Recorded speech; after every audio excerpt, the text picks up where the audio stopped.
अरे बार बार इस चीजों को उछालिए ना। कहाँ गया वो हाकम सिंह, कहाँ है वो अंकिता भंडारी हत्याकांड के आरोपी? सिर्फ और सिर्फ चुनाव के टाइम पे क्यों? तो निष्पक्ष भाव से उतरिए ना मैदान में। नमस्कार, प्रणाम, शमने आप सभी लोग होते हैं और खासकर उत्तराखंड का केदार घाटी का लोग होते हैं। और आज फिर से एक वीडियो के माध्यम से आप लोगों के बीच पेश हुआ हूँ और मुद्दा हर बार की तरह गंभीर रहता है और सोचने पर मजबूर करने लायक रहता है।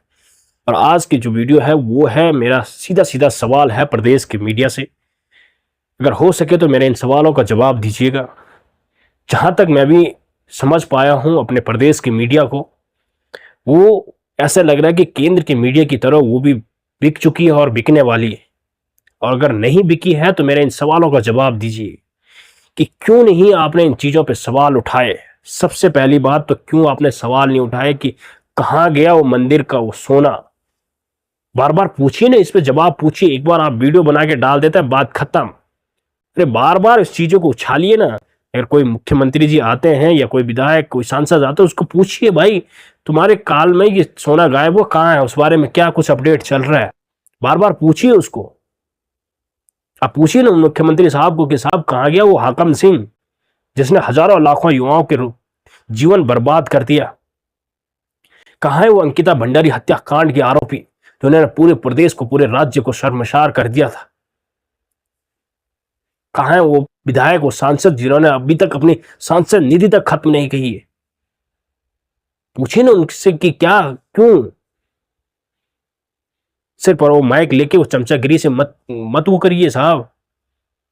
और आजकल चुनाव नजदीक हैं और आजकल बहुत सारे पत्रकार ऐसे हो गए हैं कि एक ऐसी पत्रकारिता बन गई कि कुछ समय तक आप पत्रकारिता करिए, जब आपके साथ लोग जुड़ जाते हैं, जब लोग आपके न्यूज देखना पसंद करते हैं, तो आप राजनीति में उतर जाइए। और आजकल वही हो रहा है।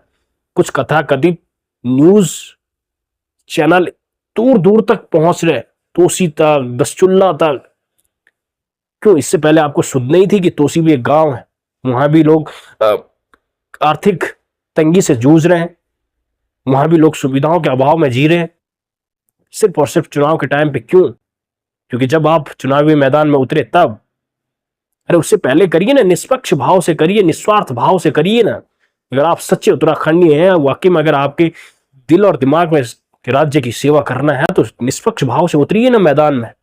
क्यों आप पीछे हट रहे हैं? क्यों आप सिर्फ अपने स्वार्थ के लिए कर रहे हैं? क्यों आपने सवाल नहीं किए मुख्यमंत्री साहब से कि चारधाम यात्रा को क्यों ठप किया गया और क्यों डाइवर्ट किया गया? क्यों रजिस्ट्रेशन को लागू किया गया इस बार? चलो ठीक है, उस टाइम रजिस्ट्रेशन लागू जरूरी था, तो क्या जब कांवड़िए चलने लगे थे, जब कांवड़ यात्रा चलने लगी, तो क्यों उस टाइम पे रजिस्ट्रेशन ओपन कर दिया आपने?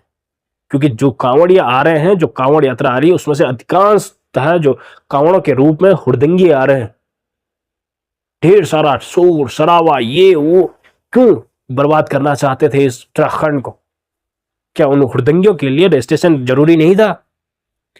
और अगर रजिस्ट्रेशन जरूरी नहीं था तो देखिए, दीजिए ना उनके घर वालों को, उनका आंकड़ा दीजिए। जो यात्रा, ये केदारनाथ यात्रा में जो आपदा के टाइम पे मर गए हैं, उनका आंकड़ा दीजिए ना, उनका आंकड़ा खुला करिए ना, कितने मरे हैं। क्यों प्रदेश की मीडिया ये सवाल नहीं पूछती है कि 2013 के बाद, बार बार आपदा आने के बाद भी सरकार अपने रेस्क्यू ऑपरेशन में फेल क्यों हो गई?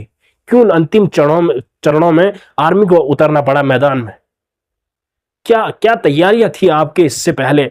क्या सिर्फ आपका ध्यान गरीबों के रोजगार उजाड़ना, उनके ढाबे उजाड़ना, उन पे ध्यान था आपका? आपने क्या तैयारियां की थी इमरजेंसी में? क्यों मीडिया इन चीजों का सवाल नहीं उठाती है? क्यों मीडिया सवाल नहीं उठा रही कि भाई कहां है वो मंदिर का सोना जो गायब हो गया है? क्यों बार बार इन चीजों पे सवाल नहीं उठाए जाते हैं? क्यों सवाल नहीं उठाए जाते कि कहां है वो सांसद, वो विधायक जिन्होंने अभी तक अपने विधायक निधि तक खर्च नहीं की है? क्यों प्रदेश का मीडिया क्यों सवाल नहीं पूछता उन क्षेत्र के बड़े यूट्यूबरों से कि आपने जिस समाज से आप इतना कमा रहे हैं, आपने उस समाज को क्या कंट्रीब्यूट दिया है? पूछिए ना उनसे, आपका हक बनता है पूछने का। और अगर आपका नहीं पूछ रहा तो मैं पूछ रहा हूं, और मेरे सवालों का जवाब दीजिए ना आप।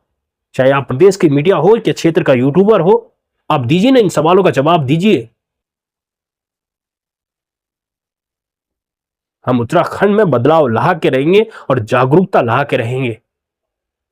हम इस उत्तराखंड की दशा और दिशा को बदलने की कोशिश कर रहे हैं कि यहाँ ये उत्तराखंड जैसे पहले था हमें वैसा चाहिए। हमें नहीं चाहिए कि विकास के नाम पे बड़ा सा आवंडर ओढ़े बैठे हैं।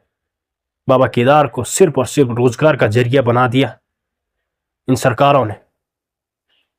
इसलिए मेरा प्रदेश के सभी लोगों से, के सभी मीडिया लोगों से हाथ जोड़ के विनती है कि असली चीज दिखाइए, हकीकत दिखाइए, जो एक्चुअल है उसको दिखाइए।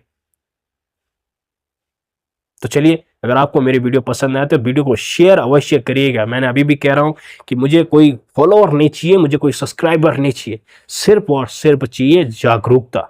लोगों तक जागरूकता पहुंचनी चाहिए। तो चलिए, मिलते हैं कुछ ऐसी वीडियो के साथ। तब तक के लिए अपना ख्याल रखिए। नमस्कार।